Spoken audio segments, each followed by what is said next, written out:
It is that time again. Lawyer Talk off the record, on the air. LawyerTalkPodcast.com if you want to check out the old episodes. And while you're doing that, if you are checking them out, you're going to see there's lots of categories of Lawyer Talk that have emerged over the years.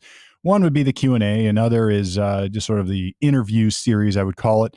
But what I haven't done in a while here is the breakdown, the legal breakdown, where I take sort of modern or maybe in the news legal topics and try to break them down because I like to make things simple. Almost everything can be made simple. And I think there's too much of this nonsense of lawyers speaking legal talk or legalese. I speak both languages, and we're going to jump right into it. So in the last couple of weeks, there's been lots of developments politically and otherwise. But one of the things I saw, and I'm going to avoid the political connotations of all this, but Hunter Biden found himself sort of jammed up in all sorts of tax fraud type indictments, fair to return or fair to report income, whatever it would be. And that's not the news. I mean, that's its own news, but that's not the breakdown I'm going to do. What I think is interesting about this, and I've got lots of questions about it sort of in my professional life, is that Hunter Biden at the final hours tried to cut a deal. And his lawyers went to the prosecutor with a couple of different options. One of them involved Alfred. And you would ask, who in the world is Alfred? It's not Batman's butler. It's not some mystical being. Alfred is North Carolina versus Alfred. It's a U.S. Supreme Court case that came 1970, as it turns out. The U.S. Supreme Court heard North Carolina versus Alfred. And what Hunter's lawyers were trying to do was plead Hunter guilty, but then at the same time say that he's not really guilty. He's just pleading guilty because the consequences of losing at trial and the risks of trial are so great that he just wants to get it over with. So he's not really accepting guilt.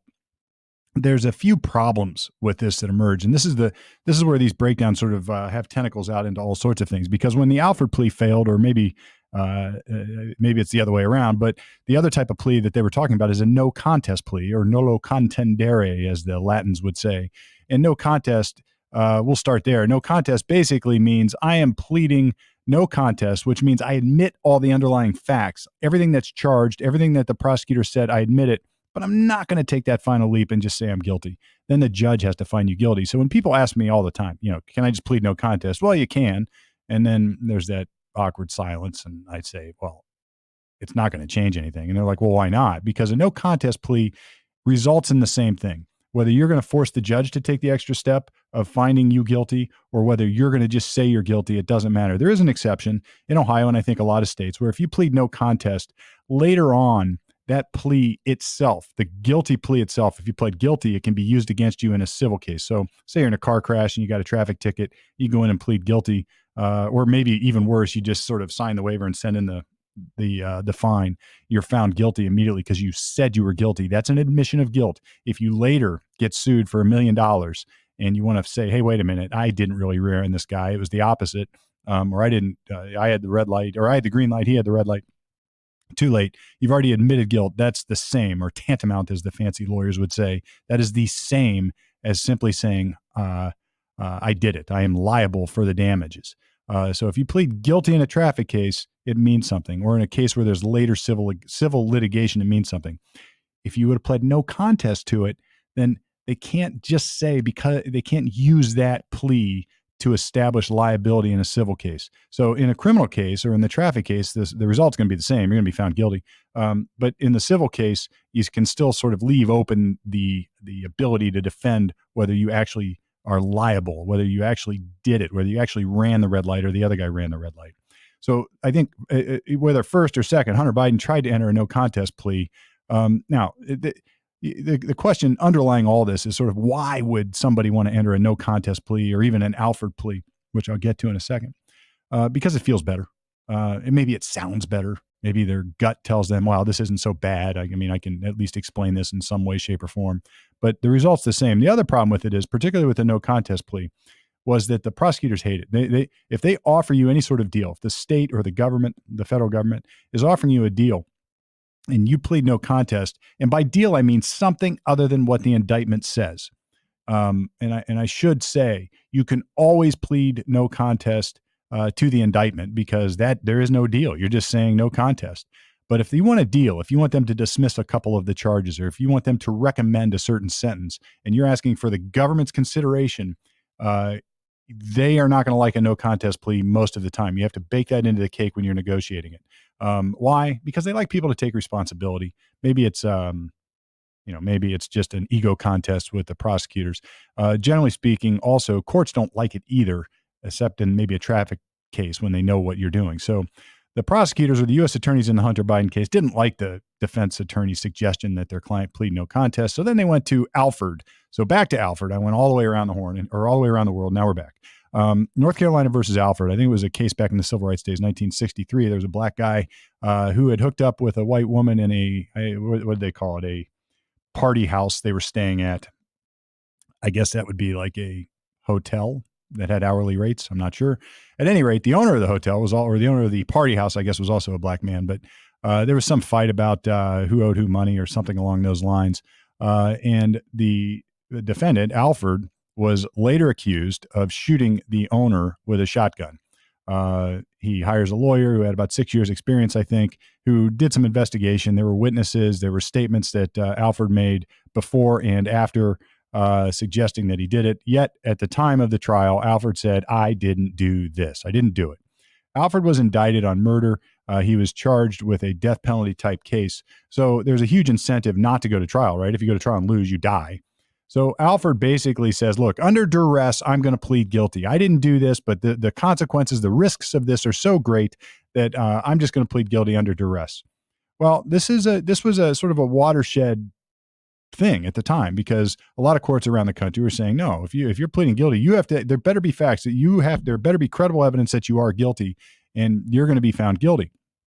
So the question, this sort of cuts both ways. In modern times, people do this all the time. I have clients who plead guilty under Alford because it feels better. I have to negotiate it in with the prosecutor, but it feels better to say, look, I'm just avoiding the risks of trial. I know they've accused me of this horrible act, this horrible sex offense, this horrible murder, this horrible whatever, but I really didn't do it. And if I lose at trial, I go to prison for life. If I take this deal, it's probation.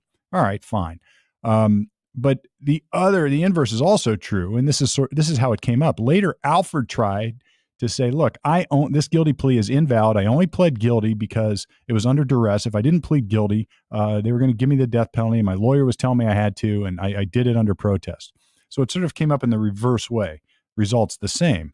Goes up, I think, to the 4th District Court of Appeals in federal court, and they said, no, you can't do this. This was under duress. We're going to send it back. The U.S. Supreme Court later says, in North Carolina versus Alford, no, the plea's fine. We're going to reverse, and you can enter a guilty plea under these circumstances. It didn't violate his constitutional right to enter a guilty plea at the same time saying, I didn't do it. So that's the Alford decision. And since that time, like I said, it's sort of been used both ways, I think, or it's not even used both ways. Now it's used the other way, where people want to enter an Alford plea because it feels better, not that they are saying they're forced and the plea is no good and they later want to withdraw it. Now, practical experience in my practice. Alford pleas are rare birds. I mean, and for all the reasons I've talked about, prosecutors don't like Alford pleas. Judges typically don't like Alford pleas. And in fact, in some courts, one that I've been at this week in Central Ohio, you actually have to stand up as a defendant if you're pleading guilty, raise your right hand, swear to tell the truth, look the judge right in the eye and say, here's what I did to commit this crime. On such and such a date, at such and such a time, in such and such a county, I did the following. And then you have to say it. It doesn't have to be eloquent. You don't have to sound like Bill Clinton. But you do have to say what you did. Every now and then, though, you have courts like that just won't take Alford pleas. They just won't do it, which is the next question that is worthy of this breakdown. Judges have ultimate authority and discretion to either accept or not accept guilty pleas. And in the courtroom we're talking about, I've had this judge basically say, look, I don't think there's enough here. This guy, I'm not going to take this guilty plea. He didn't say enough. He's protesting his innocence at the same time he's trying to plead guilty. I'm not going to do it. That's basically Alford, and the judge is saying no. And sometimes that's okay. Sometimes that's not okay. You know, I've had pleas blow up where I end up in a jury trial because my client wants to plead guilty just to get it over with, wants to plead guilty to avoid losing a trial and having to go to prison when it's likely to be probation otherwise, and the judge won't do it. So there's a lot of nuance to this that flies around in the real world. And sometimes, I always ask, what do you think the most common question I get? And I get various answers to that as a criminal defense lawyer. But one is, why do people plead guilty to crimes that they didn't commit? And then the sort of the reverse of that is, I hear people at cocktail parties, I would never plead guilty to something I didn't do. Not so fast, cowboy, because every now and then people get accused and they're flat out totally 100% innocent. But if they lose the trial, they go to prison for life. And if you think it can't happen to you, call me up. I will give you a bunch of John Does and Jane Roes or whoever they are and give you examples when that very thing has happened. So I hope that breaks this down. Like I said, I avoided the Hunter Biden politics. I don't care about that, but it's interesting from a criminal defense legal procedure standpoint. This is Steve Palmer coming at you with Lawyer Talk, where you can check us out at lawyertalkpodcast.com. I encourage you to like, I encourage you to share. Guess what? We have social media. I hate to say it, but we got TikTok, we got YouTube, we got LinkedIn, I got whatever it is, whatever my people are creating. I am here to give you the content week in and week out. Lawyer Talk off the record, on the air, at least until now, with this breakdown. Hey, Steve Palmer here from Lawyer Talk. Thanks for listening. Hope you enjoyed it. Check us out, all our social media. Like, share, interact, ask your own questions. We're here for you.